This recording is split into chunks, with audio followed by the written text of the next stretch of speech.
everyone, Rascal here. Welcome to another Rascal Reviews. This time I'm reviewing probably the best Spider-Man anime series ever, Spectacular Spider-Man.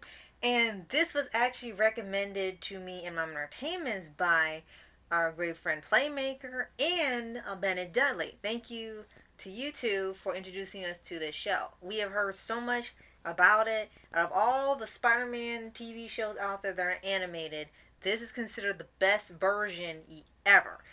Whether you compare it to the shows that came before it or the new ones after it, there's a really huge fan base around it. Now, Spectacular Spider-Man only had 2 seasons. It ended up being canceled, which seems to be common for a lot of these really awesome shows. You cancel 1 season, cancel 2 seasons. What the heck's wrong with you people? This is actually my second time covering the show. First time was with Mom Entertainment's on Pause Animation. We both covered it together and had so much to say on it. After we finished it, we bought the complete series and watched it almost every day until we finished. And it was one of the best purchases we ever did. And loved it from start to end. And the final episode was like a real big twist, a twist and turn, plot twist of all twistiness ever in animation. And if it does return, I really hope that the same people, if they're still around, work on it for another season, because there's been a habit where the people come back years later and it can be hit or miss. Sometimes they'll leave it as it was and it's fantastic, or they'll change it to put in the modern day things or add the MCU in it because people gotta know about it again. But if it does come back, I hope it stays the same and awesome as it did the first time around. Now, Spectacular Spider-Man, of course, one of the biggest things about it, besides it being considered the best Spider-Man series, is the fact that Peter is voiced by Josh Keaton, who you know is Mama's favorite voice actor for My Shiro! But there's more to it than just Josh Keaton. It actually had a pretty great array of voice actors voicing everybody from Peter's family to his friends to the villains, especially with Steve Blum as the Green Goblin. And speaking of Green Goblin, I have to mention this off the bat.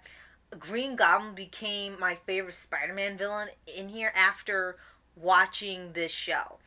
And I don't know, there was something about the design that actually looked pretty creative, looked like a actual goblin. And Steve Blum voicing him, it sounded perfect to me. And it almost reminded me a bit of Mark Hamill's Joker, where you know he's a bad guy, you know he's doing criminal acts, you know he's doing all sorts of crap to people and making victims, but you can't help but laugh at the guy and some of the things he says and does. It's like just a charm to it. You still want to see him defeated and the good guys win, but it's always really fun to watch him on screen. I love Green Goblin in this version. Least favorite villain would have to be Mysterio. I don't know, I know it's kind of weird because I usually like performer type villains. I don't know, Mysterio just kind of annoyed me in this version. And it's not like he was badly written, he was just kind of annoying, and there was a point where he started coming in too many episodes and I started not to like it.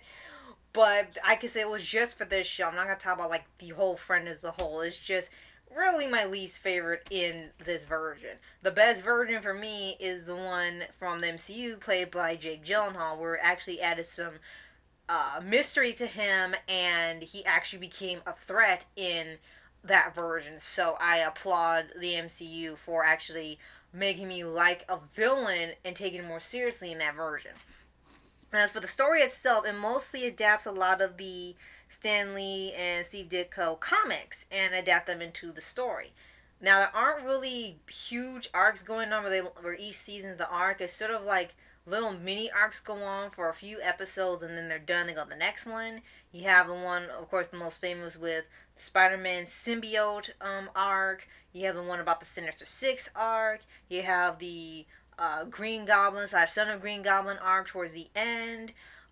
Should Spider-Man give up his powers? Is he putting his family in danger? The shipping subplot with which girl is he gonna end up with, because they put like 3 possible outcomes in the show, which is like Okay, then I guess we're going here.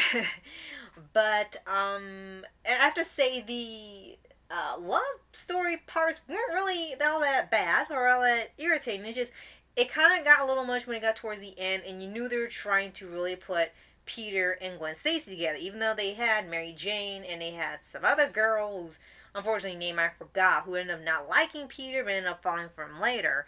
She's one of those cheerleaders. It's been a while since I've seen her, so her name kind of escapes you right now. But with that, you could tell they were trying to put him with Gwen Stacy and trying something a little different. And in the end, he kind of ends up with nobody. I think by the end, he really isn't with anybody officially. He dates a couple of the girls for a little while, and then that's it. They kind of break it off, and they were just kind of like hit or miss type relationships, which is a little odd to me because most people ship him with Mary Jane, but hey, I guess they wanted to do something different. Now, as for the storylines themselves, I think they were really, really good, and they were more proof of a statement I've said many times in other videos. You can write a great, dark, mature storyline and not have to involve death, blood, violence, innuendos, uh, acts on screen that are not for children. You can write it in and make it well done, and it's safe for everybody to watch. And it sometimes it looks like it's hard, but it really is. You just have to make sure that you write it well enough so that the adults, the kids, the teens, anybody can enjoy it. And that's pretty much what Spectacular Spider-Man did. They made a Spider-Man series that everyone would want to watch, whether it be the ones who watched the original, the newcomers for this show, or ones down the line who are going to watch the crappy Disney one they did later. Now I'm not talking about the Spider-Man. I actually never seen that one, so I can't judge it.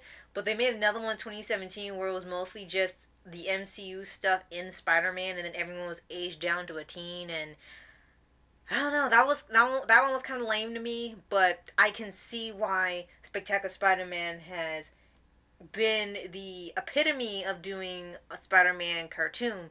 It's fun, it's action-packed, it has good morals, good values, it keeps the essence of Stan Lee's comics and character alive. Stan Lee gets a little cameo in here as always, which was the foreshadowing for all his cameos in the MCU for years. And I know there are lots of fans of it out there who love it even more than I do, who have been petitioning for another season, petitioning for it to come back for another season or a movie or something, because it has such a large dedicated fan base that of course you would want to see more of your favorite show or movie return.